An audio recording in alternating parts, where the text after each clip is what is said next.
Text message.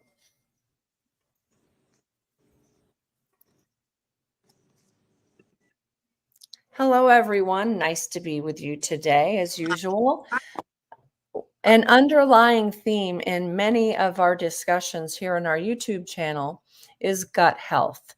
We mention GAPS diet, damaged gut, heal the gut, just about every episode, I think.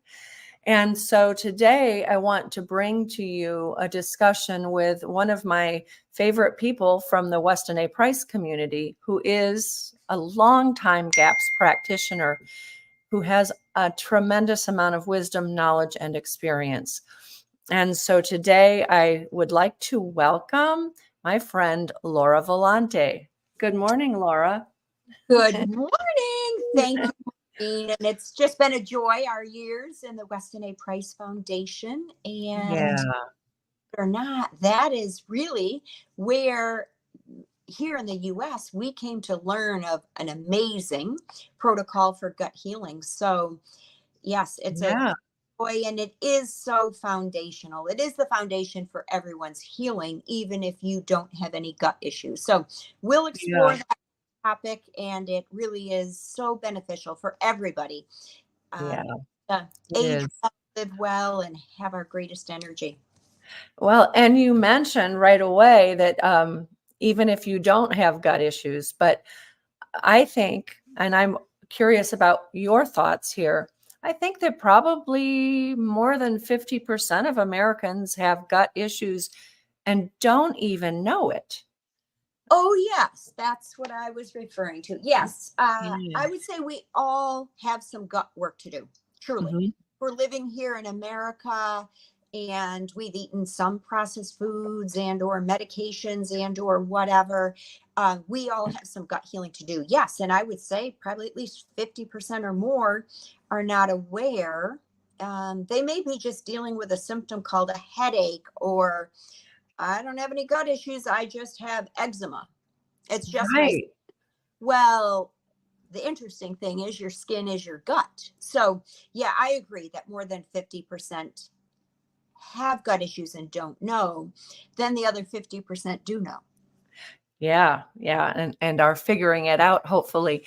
Can you give us some more examples of signs and symptoms of gut damage? You mentioned eczema. Yeah, absolutely. Eczema, allergies, just even seasonal allergies. And they seem normal, right? Common, because a lot of people have them, and it's not me. It's actually the trees, it's the pollen, it's the grass, it's the ragweed. It's not me. Well, it is me. It's my response. It's my gut health that determines my response to the environment. And then the environment becomes food. So it's like, well, I'm just sensitive to that food, and I'm allergic to that one. It actually is the gut. Yeah. That's why we have those sensitivities. Could be joint aches. I've got swollen joints. I don't have any gut issues. I just have swollen joints. Well, the swollen joints is based on the leaky gut, creating that inflammation. So, no, we can have in many places in our body affected brain health, brain fog, headaches, depression, anxiety. Yeah. So I remember here it's in the gut. Yeah. My husband, of course, has rheumatoid arthritis and had ulcerative colitis as a result of the pharmaceuticals, which is one of the things that you mentioned. When he had Lyme disease, he did the antibiotic cocktail, and it kicked him hard. So then I hear about things like lupus and fibromyalgia, which are all fairly new. Well, they are new in modern history. And sometimes people will say, well, it's just because we have a name for it now. But no, we actually have some very modern diseases and disorders as a result of, and I want to talk a little bit more about the things that do damage our gut that cause all of these problems, because most people just don't think about it. But I'm guessing that 100 years ago, our great grandparents or great great grandparents didn't have all the arthritis. They didn't have fibromyalgia. They didn't have as many allergies and so on and so forth. And that would be because, and I want you to fill in the blanks here, but I'm guessing because people didn't used to rely on pharmaceuticals, and there were not so many of them anyway. And they were eating food that was much closer to whole, normal, and natural. Absolutely. Yeah. So what has shifted our gut microbiome in this period of time? And so first, let's just look at antibiotics. So antibiotics, if you're on a battlefield in war and you're injured and you're full of infection there, absolutely, what a gift for those antibiotics to address that acute infection there.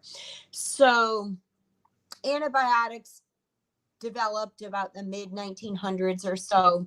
And so something easy for us to remember and think about this is the number of antibiotics I would have had before I had my children is more than the number of antibiotics my mother would have had than her before she had children. And then my grandmother probably never, ever even had any before having children. So you can, and then my children have probably taken more antibiotics perhaps than I ever took. So you can see generationally this shift alone. So the good news is antibiotics kill bad bacteria. The bad news is antibiotics kill good bacteria. Yeah. So in that use of it, it really wipes out our microbiome and it lets opportunistic pathogenic yeast flourish, and that alone, a single course of antibiotic greatly shifts our gut microbiome right there. Yeah. And you mentioned good and bad microbes. I've been of the mindset that everything has a purpose, but when we kill off some that are protective of maintaining the proper microbiome, then things that have a place override, grow exponentially perhaps, and then overtake the others. And then we have that imbalance. Is that right? Like E. coli. The microbiome gets greatly imbalanced. We wipe out the good. The good bacteria are actually our own antibiotics. They aid digestion of food. And when we get a yeast overgrowth, our palate, our desire for food changes. So physiologically, the yeast are communicating and the brain gets the message that, gee, I want carbs, I want sugars. And if we put this into a little child, which little children could have antibiotics and such, and usually do. Yeah, their taste buds become, I actually need. It's true, they need it for the bad yeast. They need those foods, and so they'll demand them. And next thing you know, they could be eating just a couple foods, and it's all carbohydrate or sugar based. And then that further is the gut microbiome, which then sets us up for more things from ear infections, and it just keeps going on, much less other illnesses. And our bowels may not work right, and toxins start coming out of the skin, and our mood, our behavior, our cognitive capacity changes. So our ability to learn, to speak, to think, to even be able to sit here can shift. That's a pretty massive. I'm thinking with all of the things you're saying, you also mentioned how our brain works, and that has massive implications for our children, but also for us as well. And I don't know if you will remember, years ago at a Weston A. Price conference, I met a woman. She was a young mom, and she told me that she had been completely incapacitated with manic depression and schizophrenia and obsessive compulsive behavior. And someone told her about GAPS diet. And if I recall correctly, actually helped her get off the street and then turn her gut health around So when I met her, she was a vibrant, happy, high-functioning wife and mother, where she had been mentally ill, literally in the worst ways. So you've probably seen some of those people, but what a powerful thing that the gut and the health of our gut determines our overall health, not just our physical health, but our mental health as well. Absolutely. Yeah. And mental health, and it can even be minor and sometimes not even diagnosed, just a little bit of inability to pay attention. And one I like to mention is patience, Mm, because we don't have a disease diagnosis called impatient disorder. right. But you can even see the patience in little children, which is kind of maybe attention span, but it's Mhm. their ability to even be patient to for the next thing to occur or to wait there or such. And so, absolutely, our attention span is totally affected by the gut microbiome because the toxicity, if the gut microbiome is altered in a negative way, we do not break down food properly.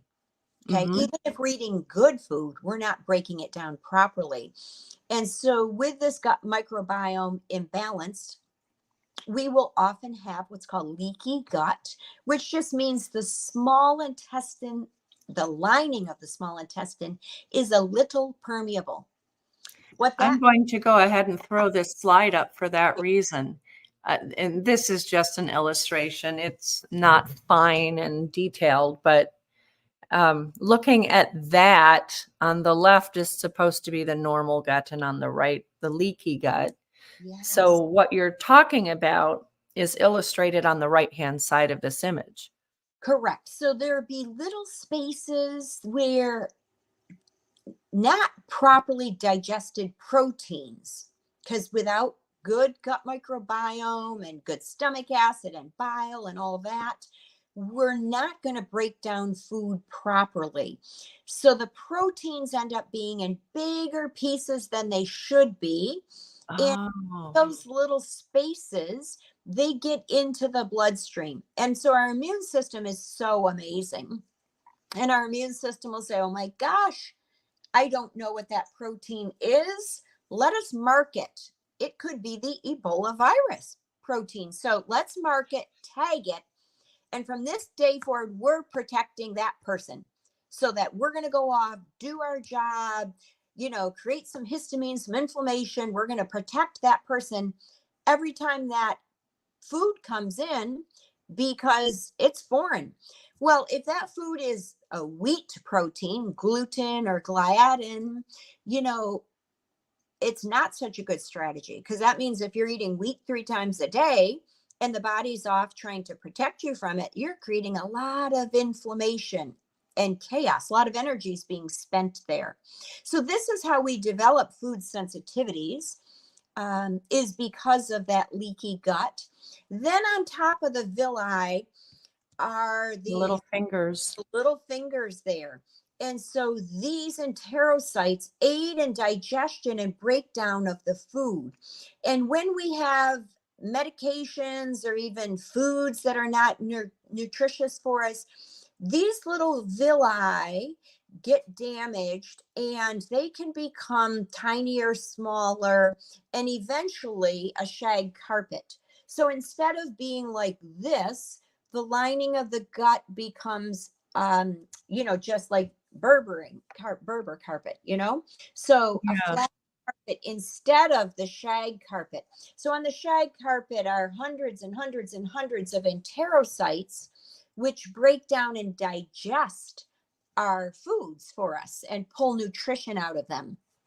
But if we have this flat carpet in our intestine, we do not have the surface area of this. So our ability to digest food dramatically drops and we create toxin. We intoxicate ourselves. We don't want toxins from the environment, but many of us, just by eating, we have a toxin factory due to poor digestion, and anything not properly digested becomes work for your whole body, your whole immune system. So we are creating our own work just through simply not properly digesting food. Wow. Am I correct in remembering that the little fingers, that they're constantly regenerating? Mm-hmm. Absolutely. Yep, absolutely. And so when there's damage, they can't actually reproduce correctly? And they do not reproduce at the speed and age. They may sit there and be longer and older and more decrepit and that type of thing. They do not slough off and regenerate at the optimal rate. Okay. Mm-hmm. So I wish we could find good images to show exactly what you're talking about, but instead we're using illustrations. No, this image is perfect. This image is perfect. So yes, as you shared there on the right, this is exactly what it is. It's unhealthy lining of the small intestine. And that is where we are breaking down the food and the intelligence as to then the nutrition, the nutrients in their ever so small size get into the bloodstream, as you can see, Yeah. to then nourish us. But if the proteins aren't properly digested and they get into the bloodstream, the immune system goes on a full-time job and is creating inflammation and response. And then that response, we send messages. For every one message that the brain sends to the gut, there's at least 3 messages the gut is sending to the brain. So this toxicity that lives here within the gut, we get it to the brain. And that toxicity can be even a little bit of impatient, but not many care too much about that. Should. But the attention issues, the anger, the learning, impeding learning, mood, depression, anxiety, or even brain fog. Brain fog is enough to not be welcomed. So all of it is really coming from the gut and digestion. Okay. And so we can talk about things like you've already mentioned, allergies or arthritis or Hashimoto's thyroiditis. That's a problem I had years ago and still have to be careful with. What about when I talk with people who say they're allergic to dairy or they are celiac? And usually I say, if you are allergic to one thing, you're allergic to these other things as well and don't know it. And it's all due to a damaged gut.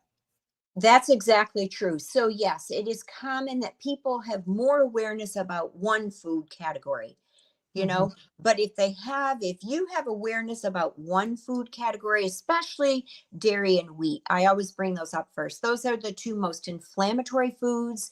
They're the hardest to digest in our current time. So I'll explain that. So, but Yes. if you're sensitive or allergic to one, you are sensitive or allergic to another and others beyond that. And it's because of this leaky gut. So the body doesn't just say, oh, I'm only letting that undigested dairy protein through. It's letting any undigested protein through. Yeah. And so if you want, let's just jump right now to wheat and gluten. Is that fine? Sure, that is just fine. Okay, because so wheat has a protein in it, gluten, gliadin, agglutinin, a few others, but the Yeah. gluten is well known. It's a hard to break down protein and fine, but in America, in our current time and for the last few decades, we've been using some synthetic, weed killers, which makes for easier farming, right, than picking Mhm. weeds, but and killing off pests and keeping pests off these grain fields. But one of them is glyphosate that's used. It's a weed killer. So it damages the gut of the insects, and that's how it works so well. Well, it also actually damages our gut lining.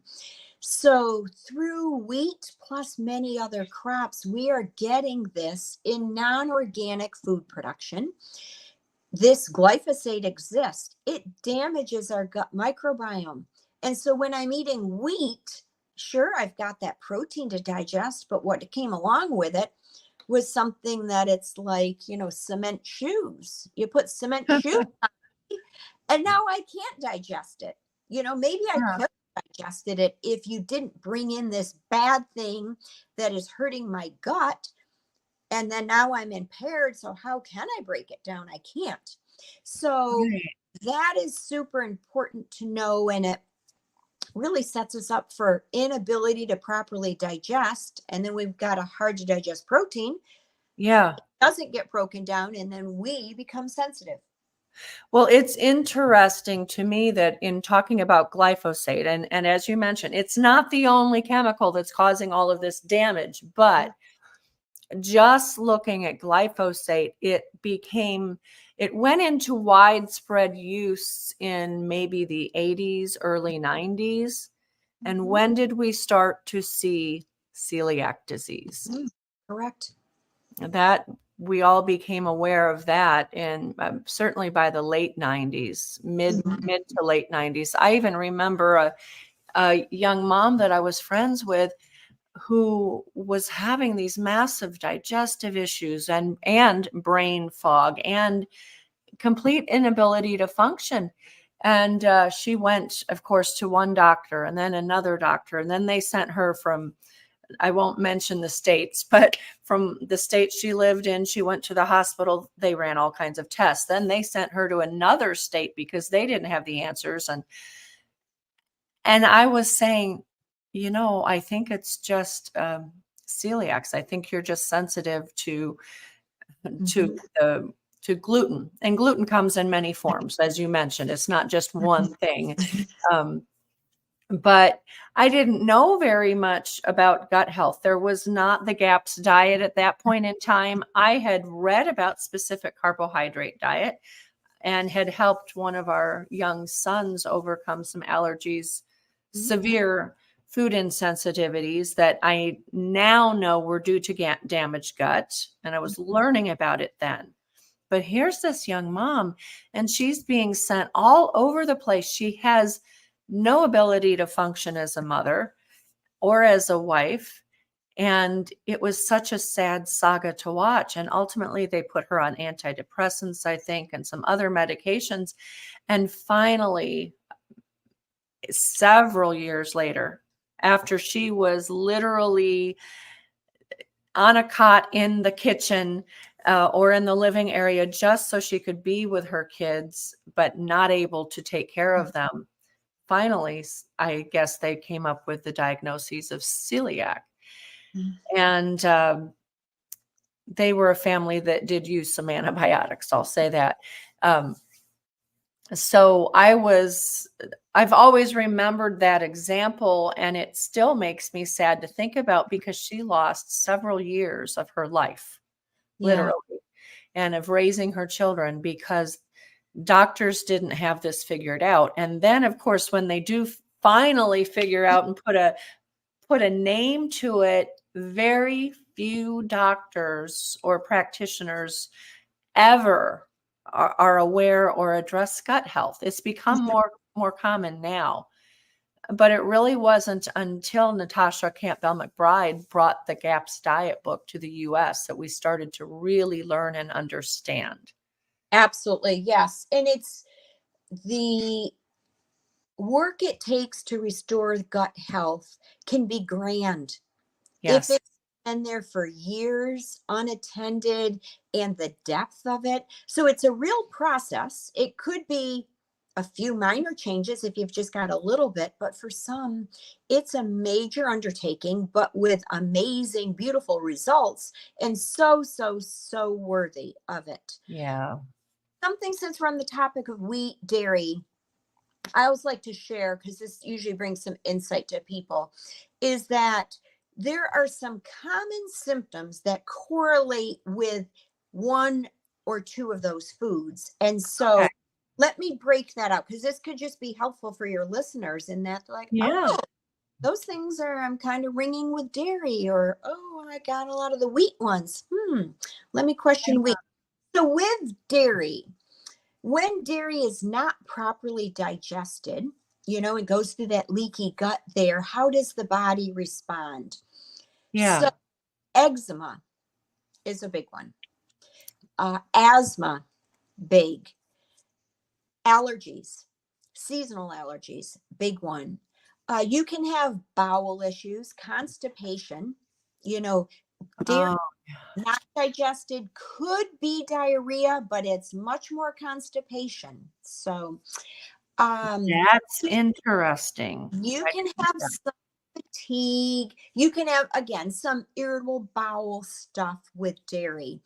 Okay. Ear infections, big one. Oh, yes. Yeah, so these are kind of the most common when dairy's not properly digested.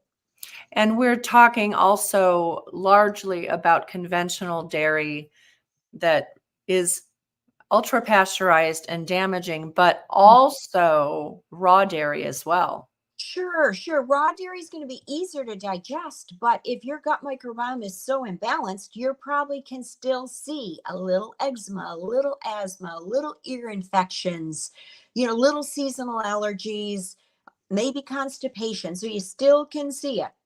Yeah.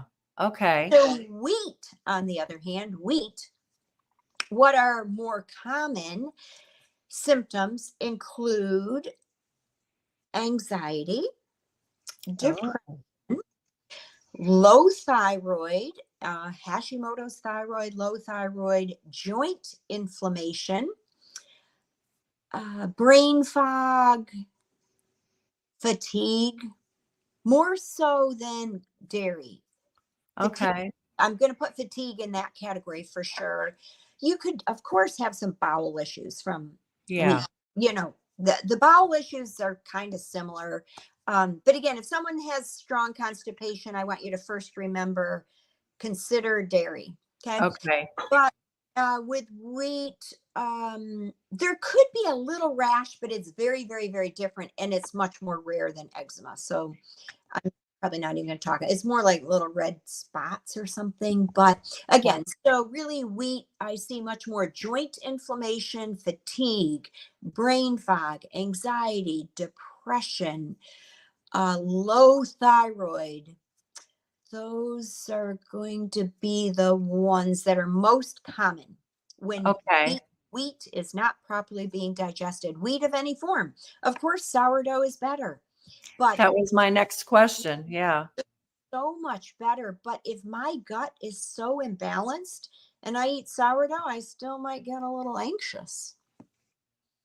That may be may explain a lot of my problems over the years, but I realized that I was diagnosed with Hashimoto's a long time ago, and I stayed away from grains in general, partly in solidarity also to help my husband who was needing to go through the GAPS protocol. Yeah. And I'm back to eating a little bit of sourdough now and then, but I don't eat a lot of it, and I don't eat regular bread either. But I've gone through all of this with my husband and with a couple of my kids as well. And so I want to get into the protocol. And maybe I'm going to be visiting Natasha in England in just a couple of weeks, and I'm looking forward to interviewing her, and we'll go on and talk some more. Although we're going to go in a slightly different direction with her, but it was her first book, and I'll bring up the books here. It was her first book that really helped me to understand, and I'm sure you as well, the yellow book on the left, Gut and Psychology Syndrome. And then later she wrote Gut and Physiology Syndrome. And I'm just so thankful for those books. And then she began training people like you in her protocol. So I want to focus now on exactly how do we heal. And before I take down this slide, just generally for our viewers, The Gut and Psychology Syndrome is an excellent book, and it's a great primer on how the digestive system works and how to heal. And it's dealing primarily with the mental issues and how the gut affects the mental issues, including autism, which she was dealing with one of her sons, as I recall. Gut and Physiology Syndrome is the book that I generally recommend now because it does all of what I've already stated with the yellow book, but it goes into more particulars that are physiological based. Well, it's all physiological based, but it goes into more things, excuse me, like the arthritis and the fibromyalgia and all of these. So let's talk now about the protocol then and the gut healing process. You mentioned it can be really intense. Mm-hmm. And I've seen that in some people. Sometimes it takes years and sometimes it takes months, but let's get into that. We want to give people hope. Yeah, absolutely. No, there's phenomenal hope. I mean, there are thousands and thousands on the autism spectrum who are off the spectrum. And this is some of our greatest healing, and maybe even beyond autism. Yeah. It's a diagnosis, FPIES, FPIES, and that is where little children, babies are diagnosed protein intolerant to every protein on the earth. So feed your children, and they are the most sensitive, and it's the most refined version of the protocol we need to use to recover those. So if the question is, how do we start? So I would encourage, get the book, either book. As Maureen says, the newer book includes more information, but believe it or not, there is still some material in that yellow book, like the It's Feeding Time, Oh No chapter, so there is some information in the yellow book that isn't quite all in the blue book, but start with one of the books and read, reread. And highlight. I'm a great proponent of making dietary changes gradually. Okay. This is more from clinical experience and even looking at the whole person. And I share this because there is the introduction diet, which is amazing, but my way about going about it may be a little different than other GAPS practitioners, and I'll explain that. But with any dietary changes, a gradual transition is always better, both physiologically, because it will shift the gut microbiome dramatically. Shift it too quickly, we could be having diarrhea all day. And if you've got a job to do or take care of or be out of the house, well, that doesn't work too well. No. Or you could have digestive discomfort if you shifted too quickly. If we shift too quickly what we're eating a lot of carbs and grains and sugars or such, that will make a drastic shift in our blood sugar levels, to the point where even some people get nauseous, and get extremely ill if we drop and shift blood sugar too quickly. But so all those are so important, but maybe a part that is even more important is our emotional health. Yeah. Because if we make a dietary shift too quickly, or we do it for a child too quickly, and that stress is remembered, even though that you're saying, oh, the kid's 2 years old, he's 3 years old, I just made him do this and only eat this, and we waited and we pushed through. He's not going to remember that. Well, everything is stored within us. So I'm a proponent of going more gradual, and it's also easier on the caregiver, the provider.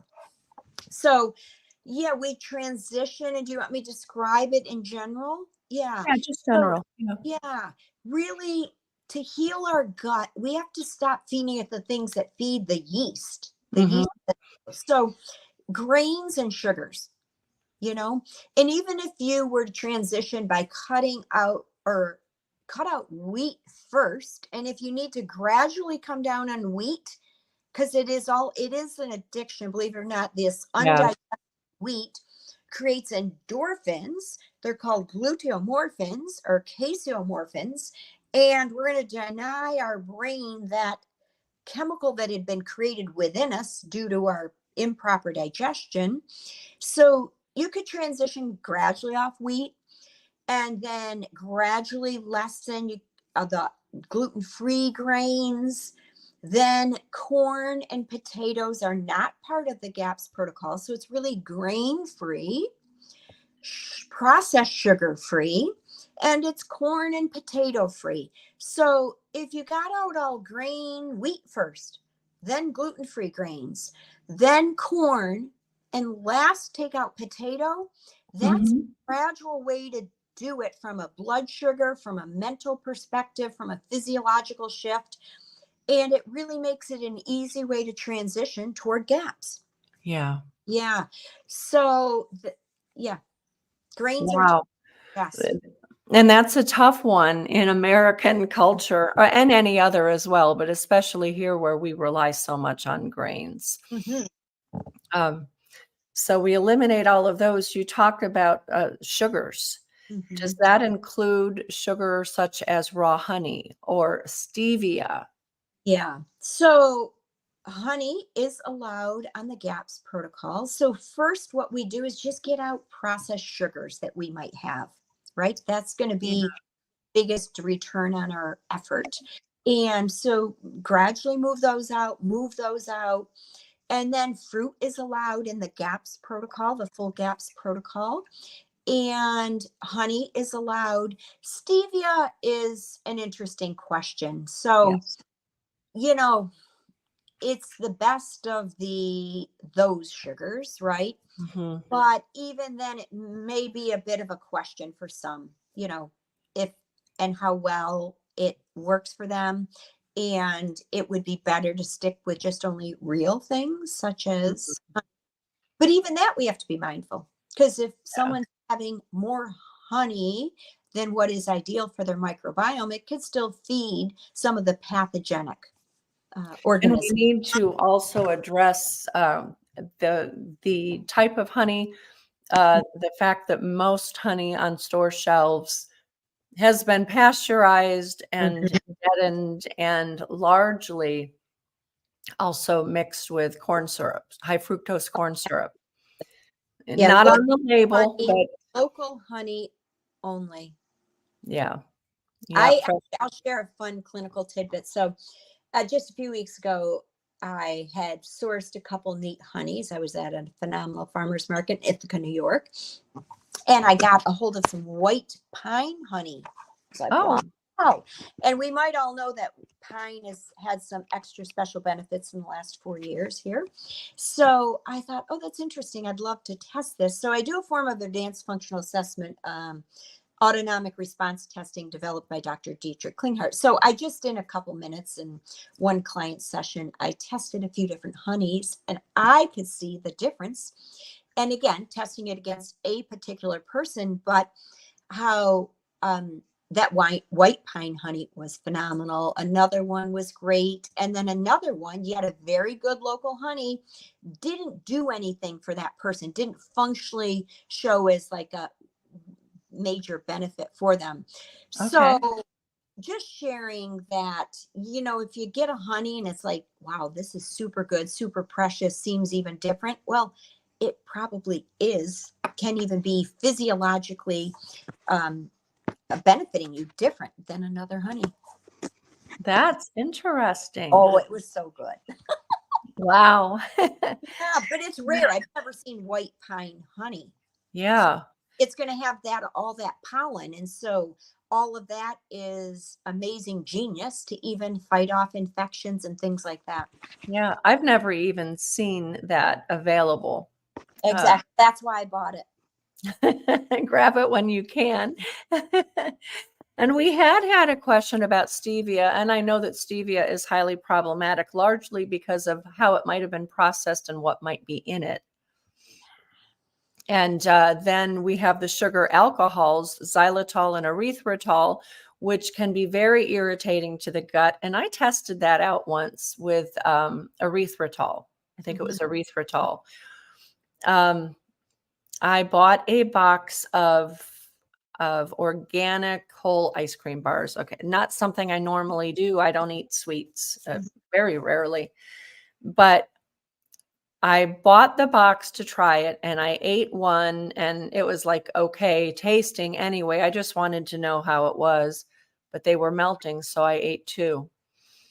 And then I ate 3, and I was not enjoying eating them, I have to tell you, but they were melting. And so about 6 hours later, I was in the bathroom for a long time, going and going and going.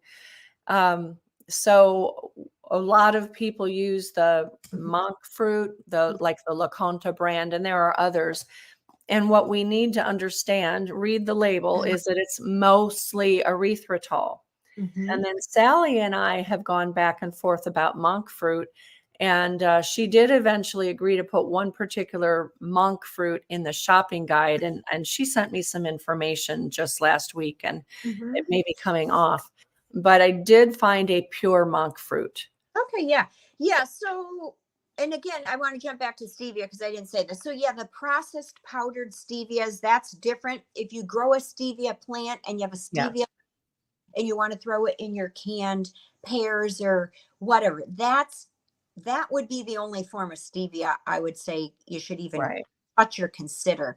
But then all these other synthetic sugars, the erythritols, all those, no. Monk fruit is in a little different category, as you said there. Yes. Yeah, it's difficult. I use it in minute amounts in my tea. And I very much enjoy it just in my tea. And now and then I might use it in ice cream when I'm making homemade ice cream. But that also brings me to maple syrup. Why do we not suggest maple syrup? Yeah, so that is not part of the GAPS diet. It is just a hair processed because it comes from the sap of the tree. So the sap is pure and it's just a little processed and it's a denser sugar. So again, we're keeping those sugars out during GAPS because we're really trying to feed the beneficial gut microbiome. Yeah, not the yeast and the out of balance microbes. Okay. So we're going to cross stevia off our list. Erythritol and xylitol are off the list. Maple syrup is off the list. And I understood that that had something to do with the type of sugar also, that it's a disaccharide, not a... Correct. Is it a monosaccharide that honey is? The double sugars are more difficult to digest versus the It's correct.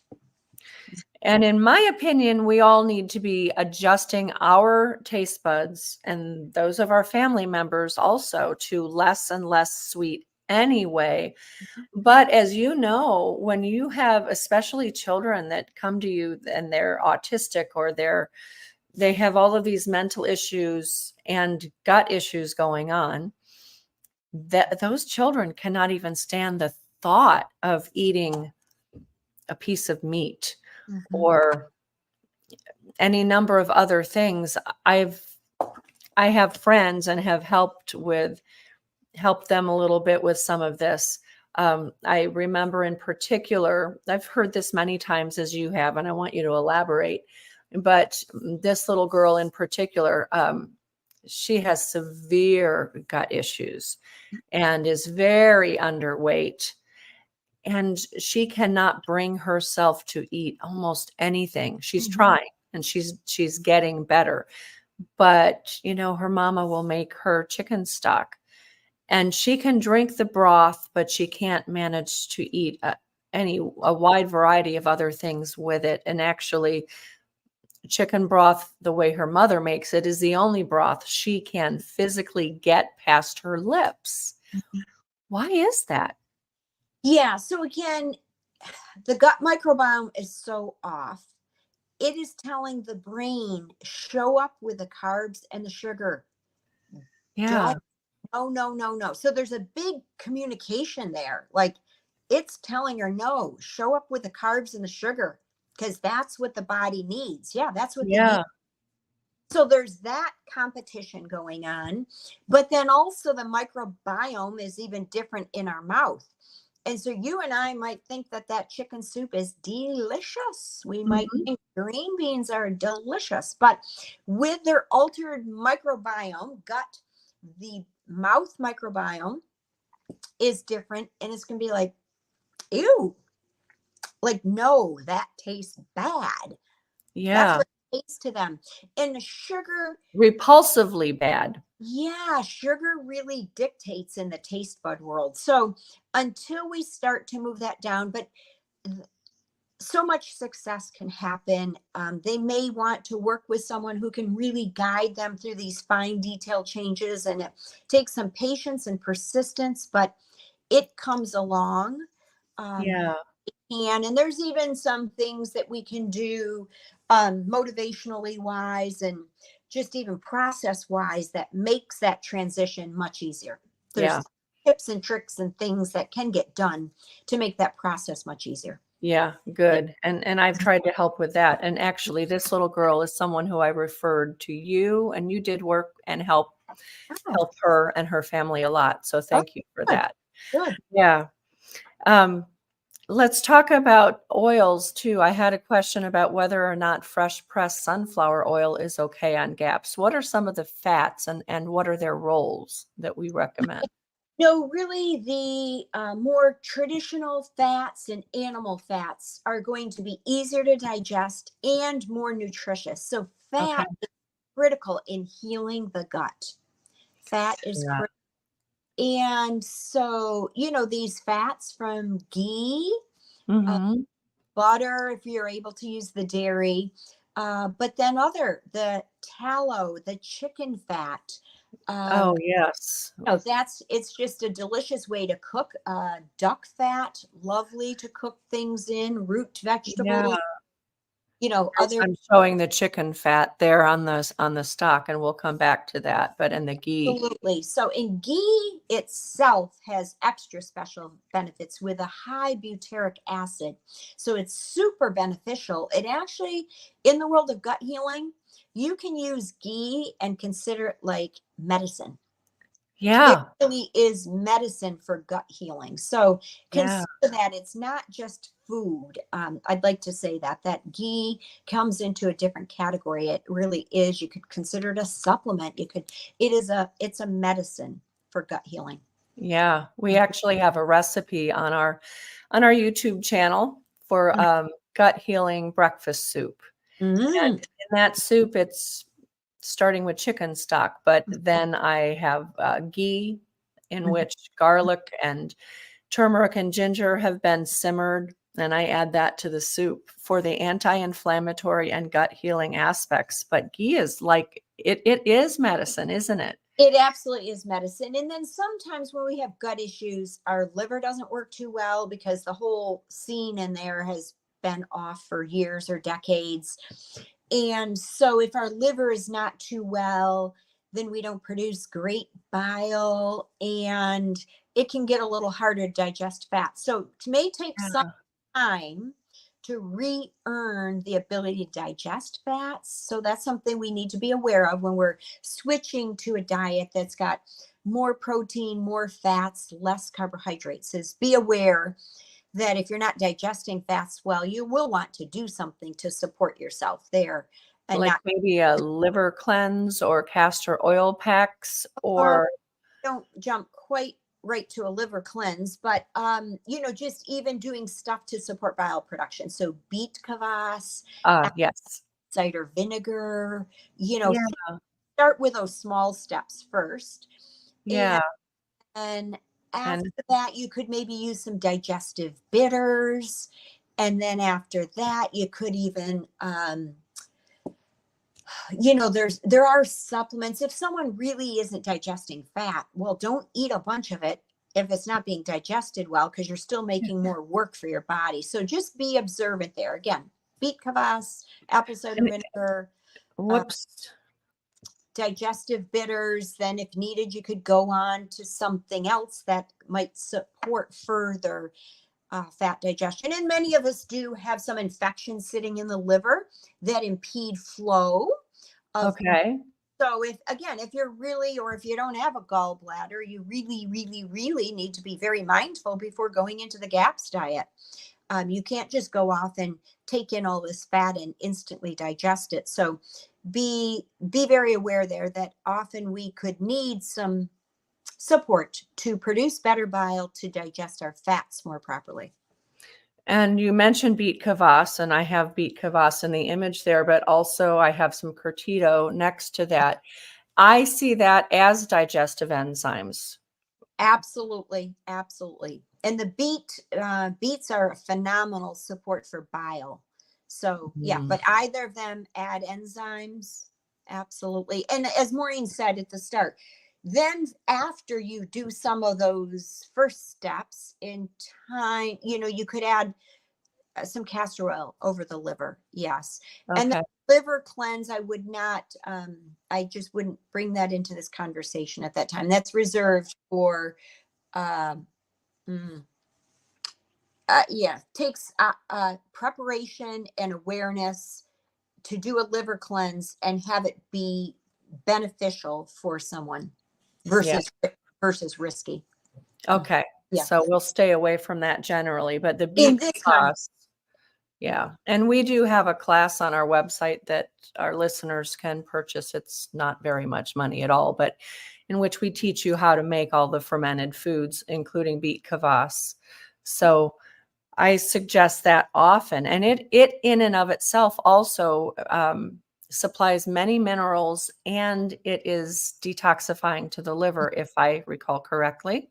Absolutely. Those enzyme rich foods are just beautiful. There are some people that upon entering and wanting to do gut healing, they can't handle any histamine at the start. So they may not be able to take in fermented foods. So if that's you, just know that's okay.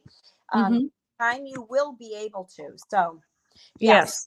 I know several who can't, because of the histamines, who can't tolerate their fermented foods. So you might then suggest something in particular, like digestive enzymes, WOB enzymes, or something like that, a product like that to help with digestion. We are also individuals. So listen to your body. If you take small, gradual steps, you'll be more successful. You'll have better opportunity to observe and then make changes as you need to support your digestion. Okay. And then in the healing protocol, we are, of course, avoiding the grains and the dairy. And at some point, we bring back dairy in small amounts, and it has to be cultured, fermented. I'll just pull this up again too. There is my favorite dairy. It's cultured for 24 hours. And so the lactose has almost entirely been consumed by the microbes, and yet it's full fat, it's pastured. Now, we recommend making your own raw milk yogurt and processing it for 24 hours. But for those who cannot, and I still make my own, but this is my go-to because it is an excellent product and it's widely available. It's not available all over the US, but if you live in the eastern part of the US, you may well be able to find it. Wegmans is one store that's up and down the East Coast, and they carry Trimona. I've seen it also in the Midwest. So dairy, just in that cultured, fermented form. And what about well-aged cheeses? Yeah, I would like to talk about dairy. So everybody's so even though dairy is in the GAPS protocol and there is a process, I'll describe that for how we introduce it. We are also individual. It could be that somebody is so sensitive to it, they could be longer in their journey with gut healing before they can bring it in. So first, bring in ghee because that is the easiest. It's the lowest lactose and casein. It's pretty much lactose free. Then next you would try butter. So that is next lowest in casein. And so then after that, we would then bring 24-hour yogurt or kefir. So, and again, in very tiny amounts, this all gets explained. Then after those are able to be properly digested with no symptoms and all that, then very aged cheeses. Okay. to be easier to digest than medium aged cheese versus a fresh cheese. So a fresh cheese like a mozzarella is very hard to digest because it has not had that lactose or casein is reduced. Right. So That's that done is much through. later. And then cream, just fresh cream or milk, liquid milk, those are the hardest to digest.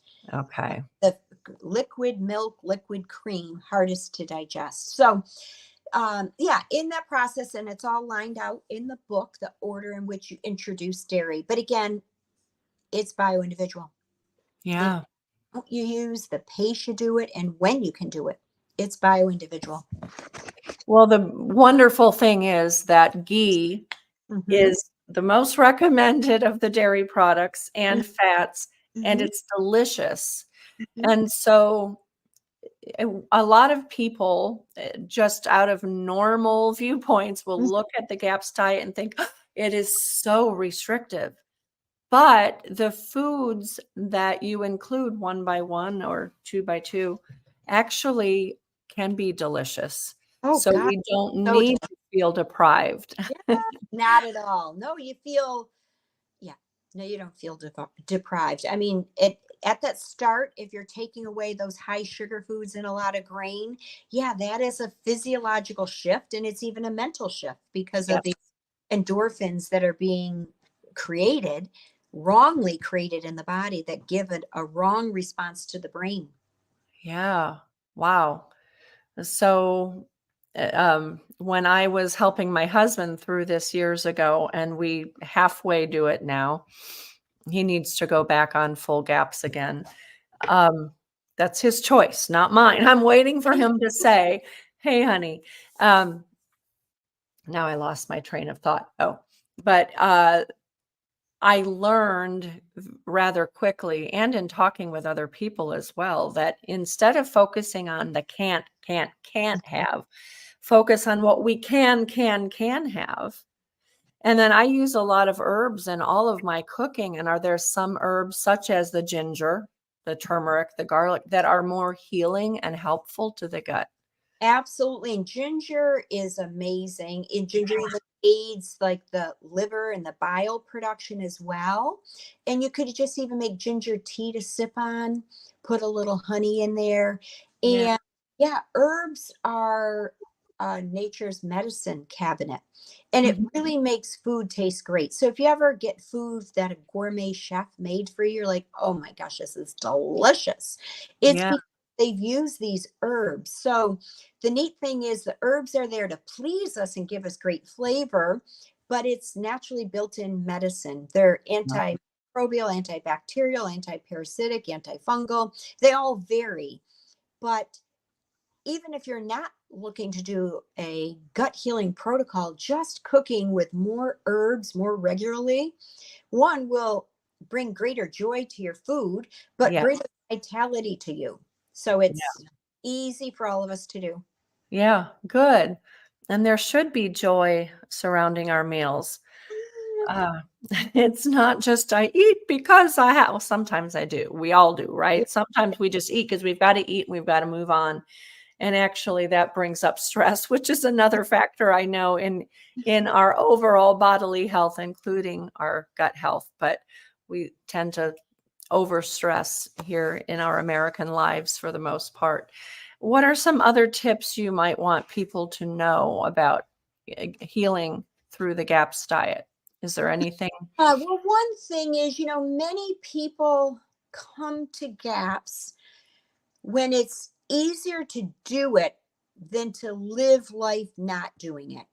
And I Yeah. think that is actually true for everybody. So just something to be aware of, as most people who do decide to use this amazing gut healing program to improve their health, some Hmm. have contemplated for months, years, and it isn't until it like life is too hard.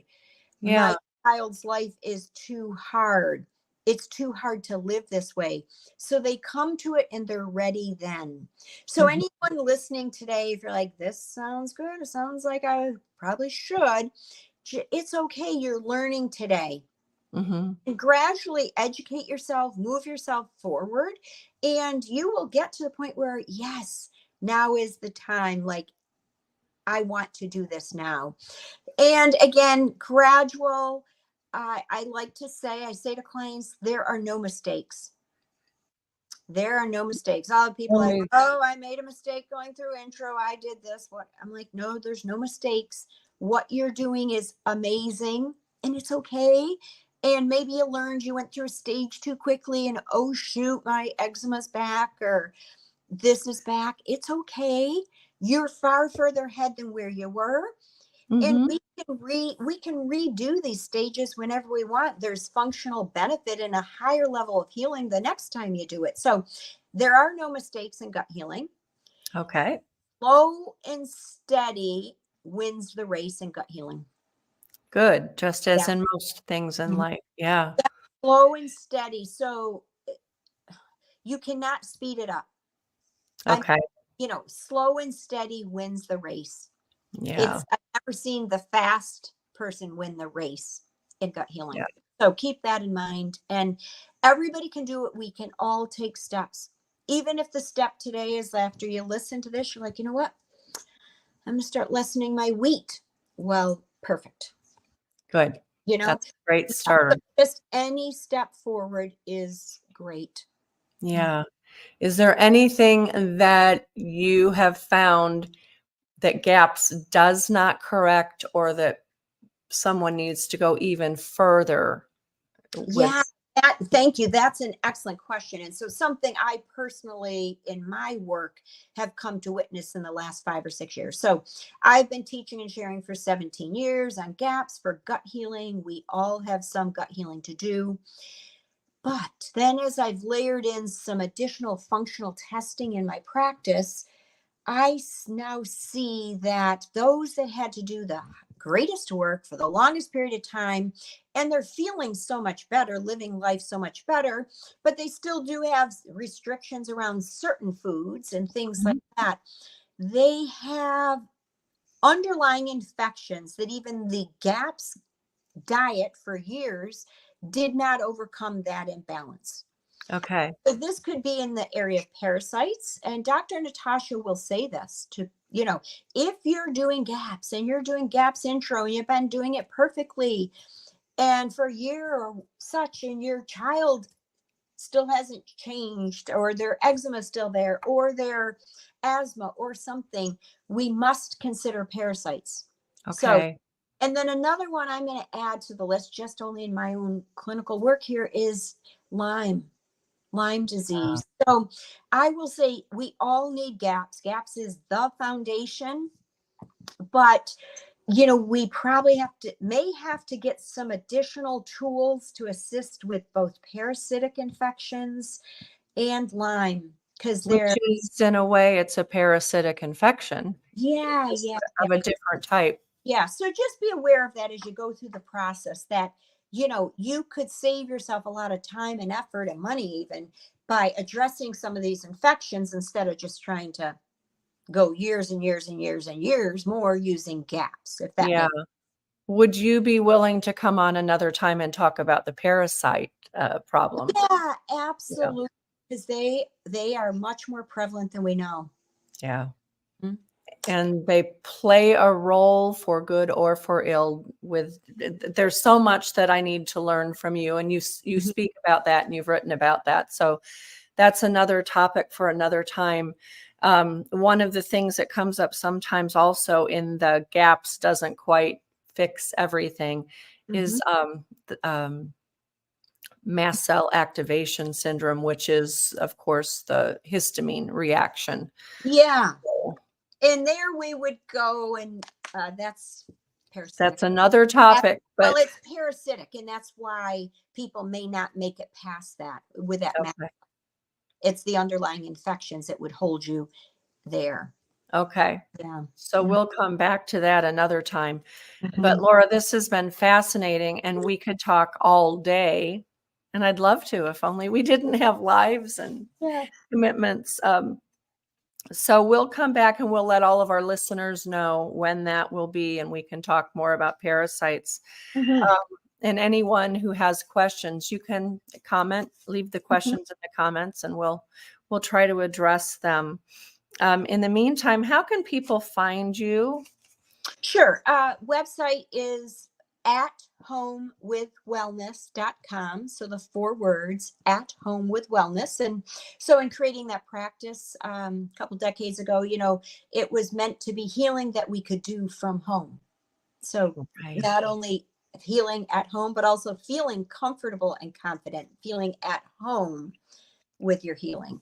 So yeah, that's the focus. At Home with Wellness. We've got a great website, easy to follow. And even at the initial page, we give a menu of services that really describe everything from nutritional therapy to the advanced functional testing, even some nervous system regulation. So sometimes if we're on a very difficult healing journey, our nervous system, through to being ill for so many years, has really associated so much with illness, or we may just be in sympathetic dominant state due to the pure stress of, lack of nutrition and overgrowth of pathogens and that type of thing. So some people do, the mind support to shift out of that sympathetic nervous system. That alone brings amazing healing with anything else. So that's kind of neat because, the food world, all that stuff is work,